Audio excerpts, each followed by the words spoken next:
Good evening, and welcome to episode 252 of Love at First Scent with me, Persolaise, which I should start by saying to Maudlin, 12 points.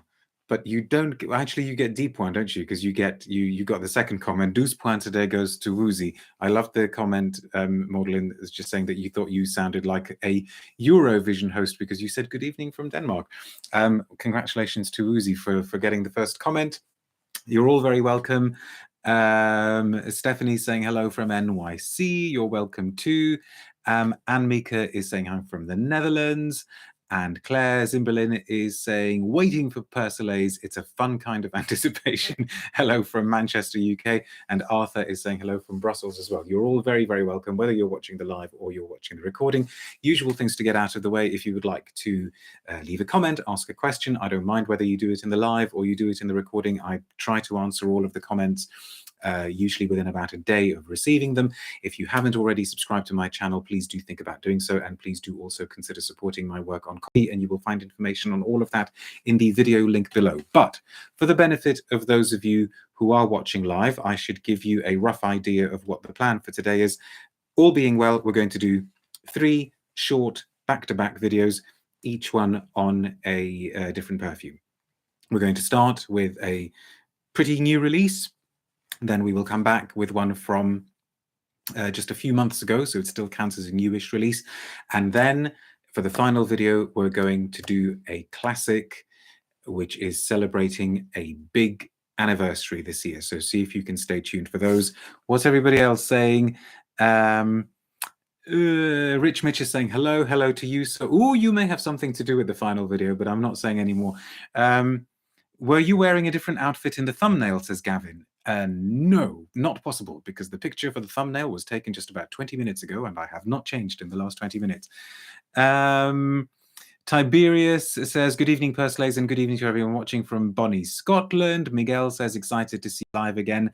And thank you, Miguel, for bringing us straight back onto the subject at hand, rose, and more rose. You are absolutely correct, because for this video, for the next few minutes, we're going to be talking about Rose de Russie, the latest from Tom Ford, and part of the ongoing rose invasion that seems to be happening in 2022.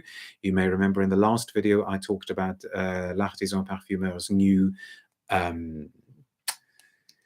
I've just realized what it's called, and it's kind of ironic that I forgot what it was called, because it's called Memoire de Rose. And I've just got to go on the tablet here as well, because if I don't go on the tablet, then it's harder for me to see the live comments coming through. And we have got the flanker of La Petite Robe Noire coming soon, which is called Rose, Rose.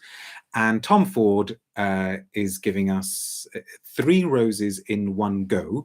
But today I'm only talking about Rose de Russie, because it's the only one of which I managed to procure a little sample. I'm sorry I cannot show you the full bottle, but it's a standard private blend bottle. I'm sure if you go online, you will be able to see what it looks like. And as I say, I'm sorry, why was people swearing on their mother's lives? Oh, Claire says, you two always arrive with your completed home. Oh, no, hang on. Replying to Woozy. You're talking to each other about what you said about this one. Now, somebody mentions sales assistants. I had an interesting encounter with a sales assistant the other day in London. Perhaps I shouldn't say anymore. Maybe I should just leave them, allow them to be anonymous, but write about what they said in a blog post, because it was certainly very interesting, some of the claims that they were making. It was things like, the perfumes from brand X, the brand that they were selling, are all really, really great because they're all completely made of natural stuff, not like those Chanel perfumes that are all chemicals. Like, did you know that aldehydes are just chemicals? And I felt really, really awful, because I thought, okay, we could be here for like hours if I decided to launch into a lecture. So I just sort of smiled and said thank you and moved on.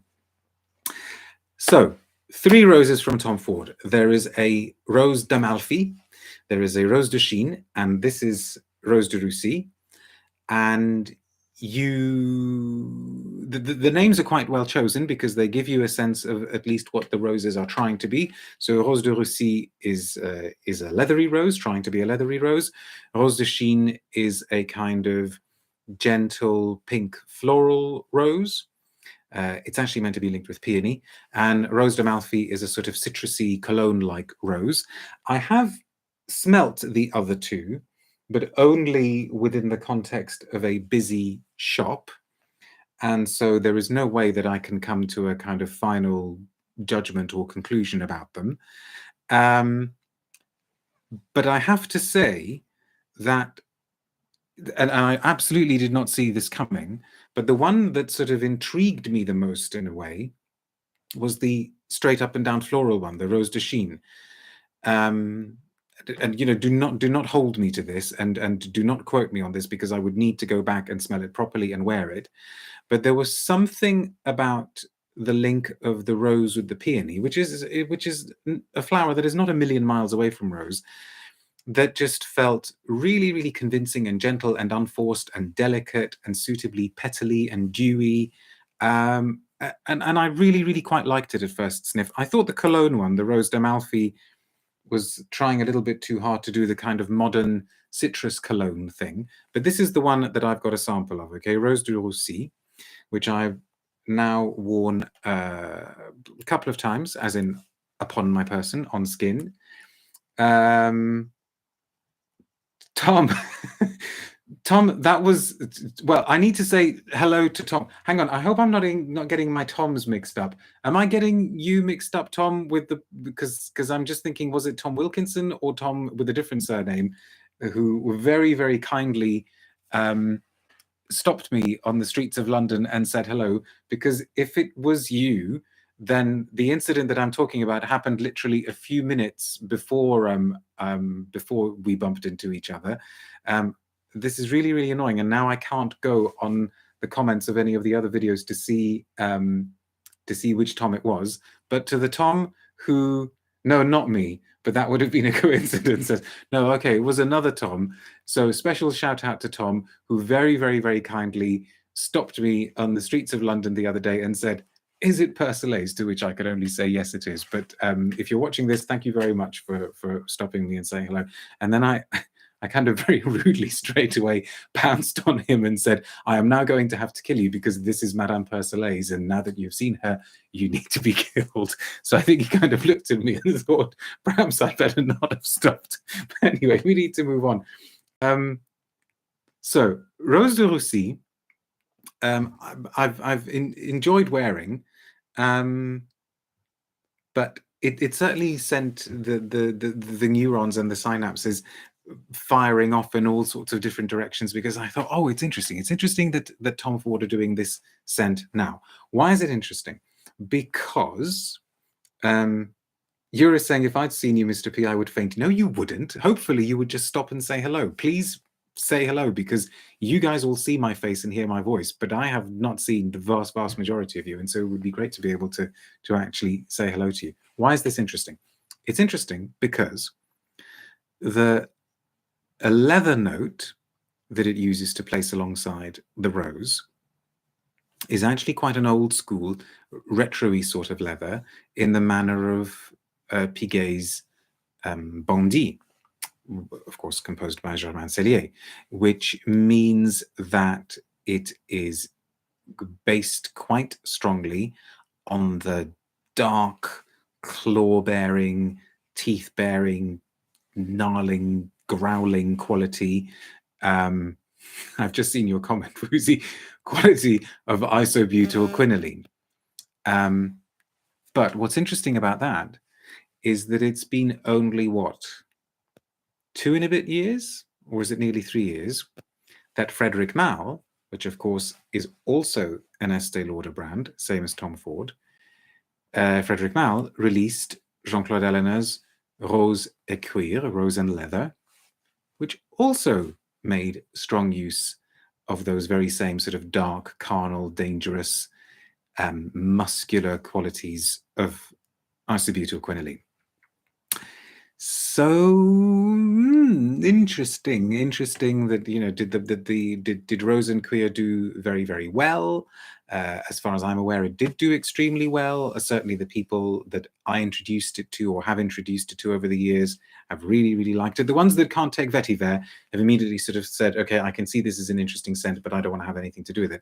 But lots of other people were very, very, very taken with it. And so who knows, maybe somewhere in the same stable, somebody thought, oh, look, this is interesting what Frederic Malle has done with Rose. Maybe we should try a similar thing for the Tom Ford Rose. I don't know. This is obviously pure speculation on my part, but when you get two brands from the same stable exploring a similar sort of idea, it is at the very least interesting. Woozy says, Rose Cuir is better in my opinion, although Rose de Russie is more of a sheep. Yes, I mean, they're not identical, okay? Not for 1 second, not in any way, shape or form am I saying that this is some kind of a clone of the Frederic Malle, not at all. But a similar idea, a similar structure. Oh, is Mr. Smelly in the house? Oh, thank you very much, sir, for the compliment. I've only just realized that it was you that said that. You're very, very welcome here as well. Have you smelt these? It would be very interesting to find out what you think of it. Isn't IBQ heavily regulated, says Woozy. I can't actually remember. I'm sure there are limits on how much you can use, but you really, really do not need a lot for it to have a very, very powerful effect. Is there any vetiver in Rose de Russie, says Valentina. I wouldn't be surprised if there were. But anyway, what do you get here? So you do get you do get rose, but as you would expect from a leathery rose, it isn't pink, it isn't naive, it isn't juvenile. It's dark and heavy and dusky and dangerous. And it feels more like the kind of rose on the turn, a rose that it is having a kind of final fling before going up to the great rose heaven in the sky that all roses go to or something. And it's marrying, it's married to this Bondi-like, Chanel Antaeus-like leather note. There's something about it that also smells,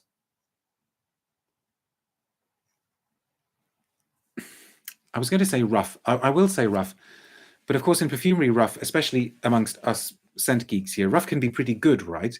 And it doesn't have the kind of super finished, refined quality that maybe we associate with some Tom Fords, but it does veer more into the direction of the more butch type Tom Ford scents, like Sahara Noir, for instance, or like Patchouli Absolute, which I personally can't stand, but I can appreciate its sort of ballsy, larger than life quality. This has got that kind of personality, and so what it lacks in refinement, it makes up for in gutsiness. But having said that,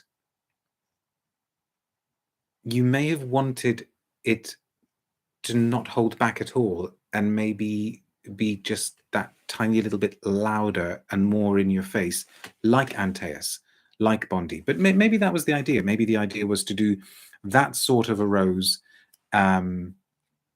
but not as loud. Nathan Thomas says, on me, after the first hour or so, the rose had totally gone and only the grungy leather was left. Interesting, interesting. I don't have a press release for it as such, just a little bit of a, I mean, I think all you could call it really is a blurb. It says an opulent, darkly dramatic rose. Well, darkly, yeah, I suppose. Well, yes, it is heading in that direction. Rose de Russie conjures an extravagant bloom seduced by white pepper, okay, woods, and dark as midnight Russian leather. Rose de Russie blends the essence of Russian black leather with intense florals for an opulent, dramatic scent. And apparently it contains some kind of an exclusive rose extract with white pepper oil and a black leather accord. And the pepperiness, yes, I suppose it does come through as a sense of kind of hot powderiness, if that makes any sense. So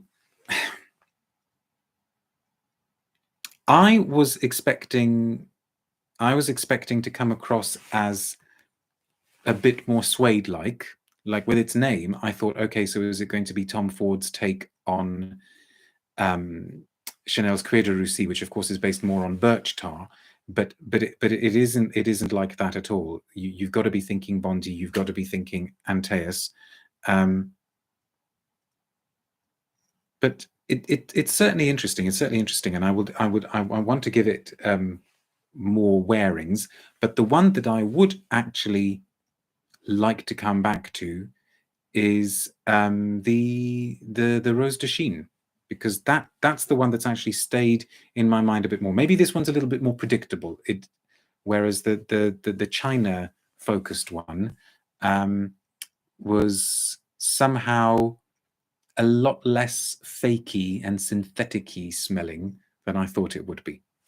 So that's that for Mr. Tom Ford.